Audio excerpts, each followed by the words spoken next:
হ্যাঁ, লাল স্বাধীনতা গো। কত সুন্দর লাল স্বাধীনতার স্বাদ পাওয়া শুরু করছে সবাই, তাই না? আমাদের উপদেষ্টা, মানে বর্তমান এনজি সরকারের উপদেষ্টা ফারুকি, চিনেন তো আপনারা? ওই ফারুকি তার সাংবাদিকে জুলাই আন্দোলনের আহত নিহতদের নিয়ে একটা প্রশ্ন করছিল। চ্যানেল আই, এটিএন বাংলা আর দীপ্ত টিভির সাংবাদিকরা, তাদের প্রশ্নটা এরকম ছিল যে আপনারা জুলাই আন্দোলনের আহতদের যে সংখ্যা প্রকাশ করলেন, সেটা কোনো জায়গায় ১৬০০, কোনো জায়গায় ১১০০, কোনো জায়গায় ৮০০, এরকম কেন?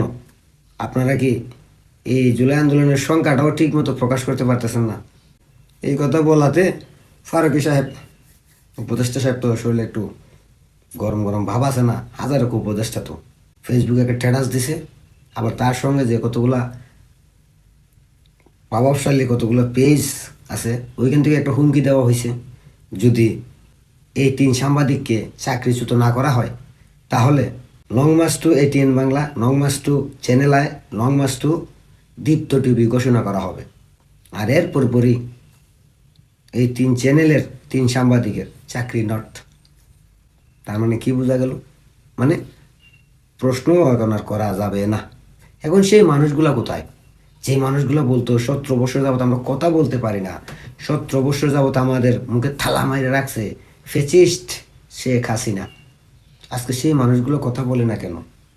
প্রশ্ন করার অপরাধে ৩ সাংবাদিকের চাকরি নট। প্রশ্ন করার অপরাধে long march to ATN Bangla, long march to channel I, long march to Deepto TV ঘোষণা করা হয়েছে, হুমকি দেওয়া হয়েছে। এখন আপনারা বলবেন না যে আমাদের মুখে তালা লাগাই দিছে? আমি তাই তো বলি, বাংলাদেশের টিভি চ্যানেলগুলো কেন এদের কুকীর্তি, আকাম কুকাম, দুর্নীতি প্রকাশ করে না চাকরির ভয়ে?